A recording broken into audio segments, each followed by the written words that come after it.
இயேசு கிறிஸ்துவில் மிகவும் அன்புக்குரிய முகையூர் மகிமை மாதா திருத்தலத்தின் அருட்பணியாளர்களே, துறவியரே, அன்பான இறைமக்களே, அன்னையினுடைய பக்தர்களே, இன்று நற்கருணை என்ற அருட்சாதனத்தை பெற காத்திருக்கும் அன்பு குழந்தைகளே, உங்கள் எல்லாருக்கும் இந்த திருத்தலத்தின் ஆண்டு பெருவிழாவிலே என் நல்வாழ்த்துக்களை அன்போடு தெரிவித்துக் கொள்கின்றேன். அன்னையினுடைய பாதுகாவலாலும் உடனிருப்பாலும் நீங்கள் எல்லா நாட்களிலும் உங்கள் வாழ்வுக்கு தேவையான அனைத்து நன்மைகளையும் பெற்று நலமோடும் வளமோடும் வாழ உங்களை வாழ்த்துகின்றேன். அன்புக்குரியவர்களே, இன்றைய வாசகங்களின் அடிப்படையிலே அன்னை மரியாவை பற்றி ஓரிரு சிந்தனைகளை உங்களுக்கு முன்னால் வெற்றி செல்ல விரும்புகின்றேன். இந்த மறைவுரையை ஒரு சிறிய பல்லவியோடு தொடங்குவோம். நான் பாட திரும்ப பாடுங்கள். எங்களோடு தங்கும் அன்னை மாமரி, பாடுவோம். எங்களோடு தங்கும் அன்னை மாமரி, எங்களோடு தங்கும் அன்னை மாமரி, எங்களோடு தங்கும் அன்னை மாமரி. சேர்ந்து ஒரு முறை. எங்களோடு தங்கும் அன்னை மாமரி,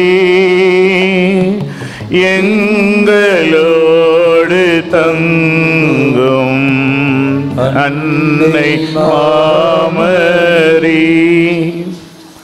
நண்பர்களே, இந்த முகையூர் மகிமை மாதா திருத்தலத்தில் இன்று நமக்கு கொடுக்கப்பட்ட இறைவார்த்தைகளின் அடிப்படையிலே அன்னை மரியாவை உடனிருக்கும் அன்னை என்ற ஒரு மையப்பொருளிலே சிந்திக்க விரும்புகிறேன்.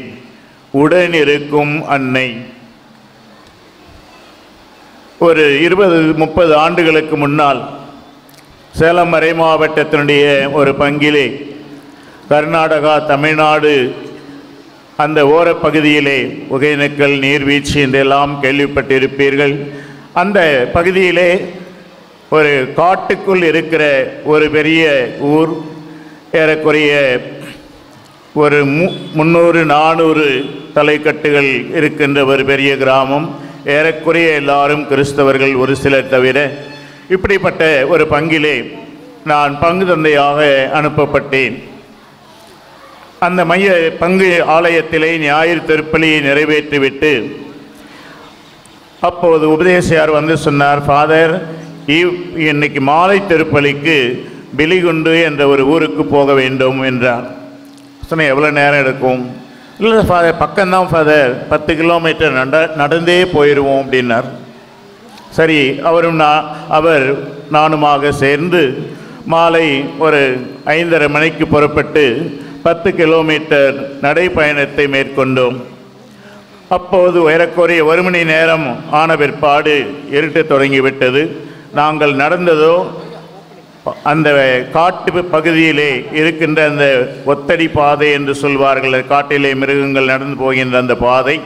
அத்தகைய ஒரு தடத்திலே நடந்து போய் கொண்டிருக்கும் போது இருள் கொஞ்சம் கொஞ்சமாக அதிகமாக கொஞ்சம் பயம் ஏற்பட்டது.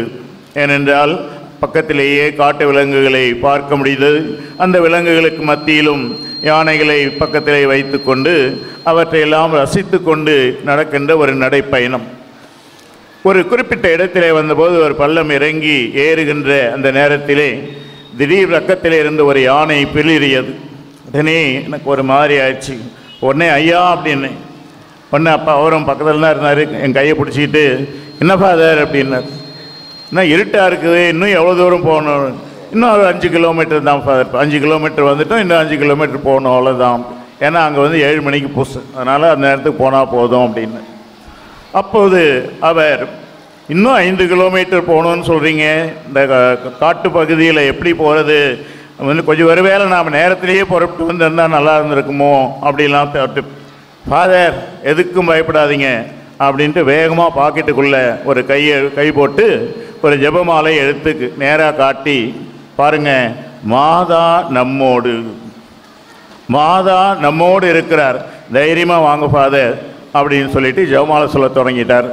அவர் நார்மலாக ஜெபமாலை சொல்லிக்கொண்டே அடுத்த 5 கிலோமீட்டர் சென்று அந்த வெலிகுண்டு என்ற ஊரை அடைந்து அங்கிருந்த ஒரு 40 குடும்பங்களுக்கு திருப்பலி நிறைவேற்றிவிட்டு அங்கேயே தங்கி அடுத்த நாள் காலையிலே அவர்களுக்கு திருப்பலி நிறைவேற்றி அடுத்த நாள் மீண்டும் 10 கிலோமீட்டர் நடந்து அந்த பங்கு மையத்தை அடைந்த அந்த நிகழ்ச்சியை இன்று ஏன் நினைவு கூறுகிறேன் என்றால், அன்னை மரியா நம்மோடு. ஆம் நண்பர்களே, இன்றைய 2ஆம் வாசகத்திலும் இன்றைய நற்செய்தியிலும் இந்த அன்னையை உடனிருக்கும் அன்னையாக நாம் பார்க்கிறோம்.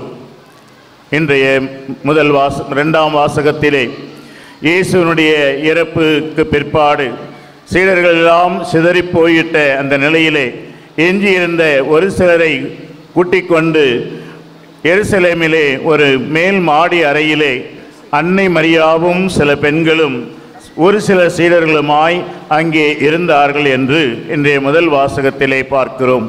2வது வாசகத்திலே அன்னை மரியாள் நம்மோடு. எப்போது அந்த சீடர்களுக்கு ஒரு துணை தேவைப்பட்டதோ, எப்போது அந்த சீடர்களுக்கு ஒரு வழித்துணை, ஒரு உடனிருப்பு தேவைப்பட்டதோ, அங்கே மரியா இருந்தார். அதே நிகழ்வை தான் இன்றைய நற்செய்தியிலும் பார்க்கிறோம். கானாவூர் திருமணம். அந்த கானாவூர் திருமணத்திலே அங்கே ரசம் தீர்ந்து விட்டது, ஒரு குறைவு ஏற்பட்டு விட்டது, ஒரு பிரச்சனை அங்கே உருவாகிவிட்டது. ஒரு பெரிய இடர்பாட்டை அவர்கள் சந்திக்கின்ற அந்த நேரத்திலே என்ன செய்வது என்று தெரியாமல் எல்லாரும் கண்விழிக்கின்ற அந்த வேளையிலே இதோ அங்கே அன்னை இருக்கின்றார். நற்செய்தியிலே அழகாக இயேசு அந்த விருந்துக்கு அழைக்கப்பட்டிருந்தார், அன்னை மரியாவும் அங்கே இருந்தார் என்ற ஒரு சிறிய வாக்கியத்தை நற்செய்தியிலே பார்க்கிறோம். அன்னை அவருடைய தாயார் மரியாவும் அங்கே இருந்தார். எப்படி அந்த மரியா அங்கு வந்து சேர்ந்தார்? ஒருவேளை அவருக்கும் அழைப்பு இருந்ததா? ஒருவேளை அவருடைய உறவினர்களா? மீறி எல்லாம் உங்களுடைய கற்பனைக்கே விட்டு விடுகிறேன், சிந்தித்து பாருங்கள். எப்படியோ ஒன்று, அன்னை மரியா அங்கே இருந்தார். எங்கே இருந்தார்?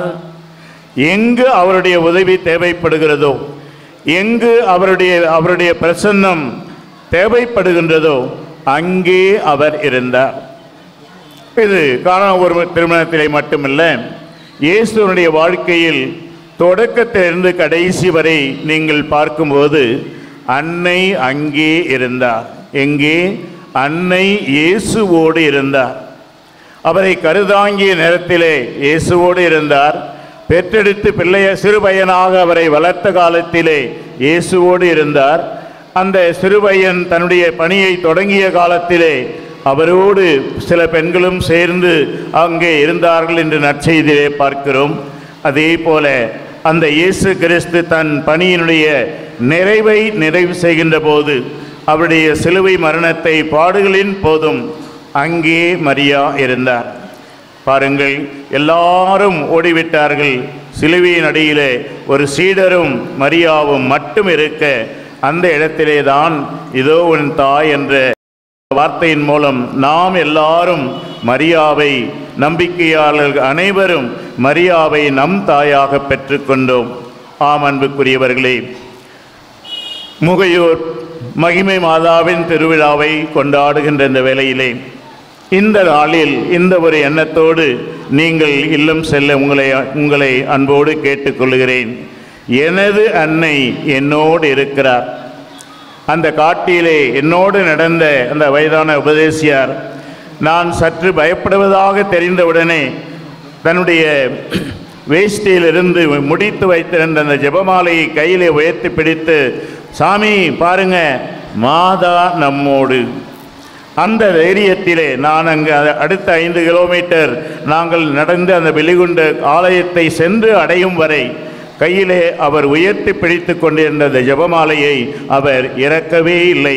அப்படியே கையிலே பிடித்து கொண்டு, என்ன அர்த்தம்? மாதா நம்மோடு. ஆம் அன்புக்குரியவர்களே, அன்னை மரியாள் நம் ஒவ்வொருவரின் நேர தேவைகளிலே நாம் மகிழ்ச்சியோடு இருக்கும்போது மரியா அங்கே இருக்கின்றார். நாம் வேதனையில் இருக்கும்போது மரியா நம்மோடு இருக்கின்றார். நாம் பலவிதமான கஷ்டங்களிலும் துன்பங்களிலும் வாடும்போது இதோ அன்னை மரியா நம்மோடு இருக்கின்றார். எப்படி இயேசுனுடைய வாழ்வின் தொடக்கத்திலிருந்து இறுதி வரை அவரோடு இருந்த அந்த மரியா, ஆதி திருச்சபையினுடைய இயேசுவுக்கு உயிர்ப்பிற்கு பின்னால் தோன்றிய அந்த ஆதி திருச்சபையிலே அந்த சீடர்களோடு இருந்து அவர்கள் தூய ஆவியை பெறச் செய்து அவர்களுடைய பணி முடியும் வரை அவர்களோடு இருந்தார். இன்று நம்மோடு இருக்கிறார்.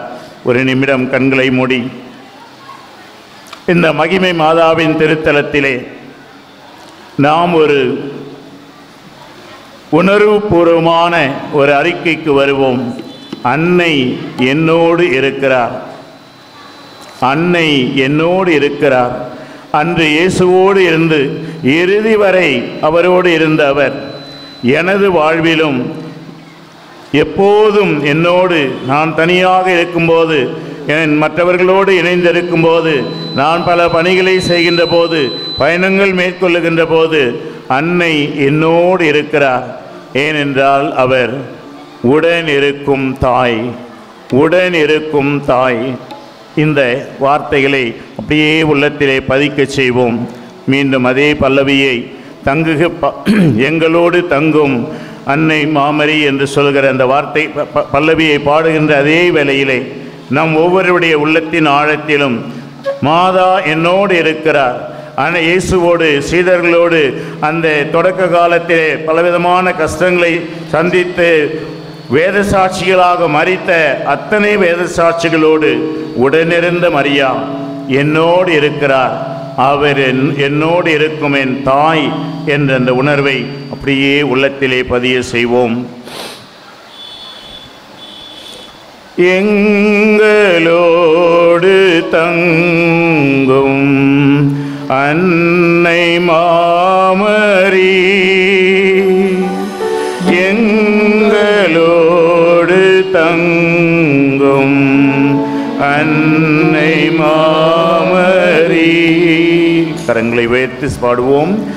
எங்களோடு தங்கும் அன்னை மாமரி, எங்களோடு தங்கும் அன்னை மாமரி. இதோ இந்த மகிமை மாதாவின் திருத்தலத்திற்கு நாம் இந்த திருப்பலிக்கு வந்தபோது, இந்த திருவிழாவிலே கலந்து கொள்ள வரும்போது பலவிதமான விண்ணப்பங்கள், பலவிதமான வேண்டுதல்களை வைத்து இங்கே வந்திருப்போம்.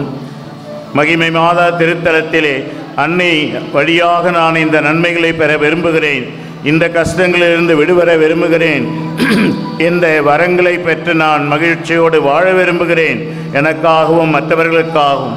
இதோ அந்த உங்கள் வேண்டுதல்களை எல்லாம் உங்கள் கரங்களிலே உயர்த்தி பிடித்து கொண்டு இந்த வேண்டுதல்களோடு வந்திருக்கிற எங்களோடு தங்கும் அன்னை மாமரி என்று இருமுறை சேர்ந்து பாடுவோம்.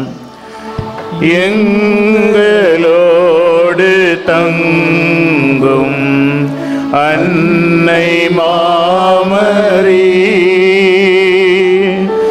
எங்களோடு தங்கும் அன்னை மாமரி. அன்னை மரியா என்னோடு இருக்கிறார் என்ற அரிய உணர்வோடு, ஆழமான அனுபவத்தோடு நீங்கள் அனைவரும் நலமோடும் வளமோடும் வாழ உங்களை அன்போடு வாழ்த்துகிறேன். மரியே வாழ்க. மரியே வாழ்க.